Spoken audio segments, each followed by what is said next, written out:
your mental models or the way you see the world is fueled by your past experiences, fueled by the things that you value, fueled by the beliefs you have about what matters to you. And also there's this little tension in looking at, and how would I like it to be? And so mental models kind of have a little bit of vision kind of right entrenched in them. And so what I'd like to do is kind of look at the ladder of inference as a way to help make sense of that. And so picture like little ladders in your head, you know, and there's this process of going up and down, you know, climbing up a ladder. When you climb up a real ladder like this, at the top, things kind of tend to be a little shaky. When you're down at the bottom, things tend to be somewhat solid. And so at the very bottom of the ladder is all the possible information or data that exists in the world today. Everything that you can see, hear, feel, touch. And so it's all around you. And you just can't pay attention to it all. I mean, it's just almost impossible to pay it. I mean, some people saw the rainbow this morning and some people didn't. Some people are really good at remembering faces. Other people are really good at remembering names. I mean, there's certain information that we kind of select and we pay attention to that tends to just kind of speak to us, whether it's visual, whether it's auditory. I mean, yesterday I was talking to someone who said, you know, I'm a real auditory learner, so being able to hear the talking in this room was really valuable. And others have said, you know, I'm more of a kinesthetic learner, so I really needed to go and move and be able to feel what it was like to be the system. So you're going to add you're going to select that information and then add meaning to it. So there's a few more rungs on this ladder, that selection right here, and then adding meaning to it.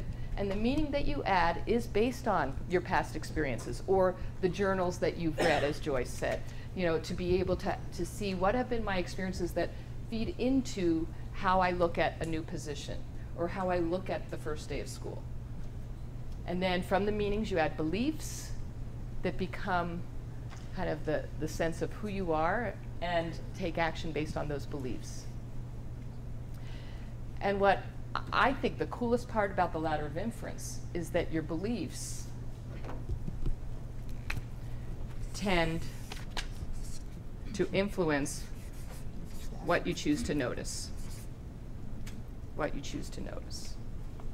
So if my story of the first day of school was as a 5th grader, and I had had a wonderful elementary experience in 1st, 2nd, 3rd, and 4th grade, then I'm probably going to believe that the first day of school in 5th grade is a good thing. You know, and I'm going to notice the things that reinforce those beliefs. My teachers have always been nice to me. So I'm going to anticipate that my teacher's going to be nice to me in 5th grade. You know, I always felt safe. I always got along with kids. That will reinforce that. But if I had a different experience, I might tend to choose to notice other things. You know, I might choose to notice other things. And as teachers and as educators in classrooms, it's kind of the same thing. You know, think about what you notice when kids walk in the door for the very first time. You know, what do you see? What do you hear? And what meaning do you add to those indicators? And what beliefs do those generate? And how do those beliefs about what's happening in your classroom influence what you choose to notice? As a former school principal, in staff conversations, oftentimes I would hear comments like, well, you know, it's this year's group. You know, it's this year's class. And so then the question is, what are you choosing to pay attention to that leads you to that belief? You know, and is that generalization really a piece of current reality? Or is it a mental model that is getting reinforced over time that maybe helps you lose sight of what is really going on?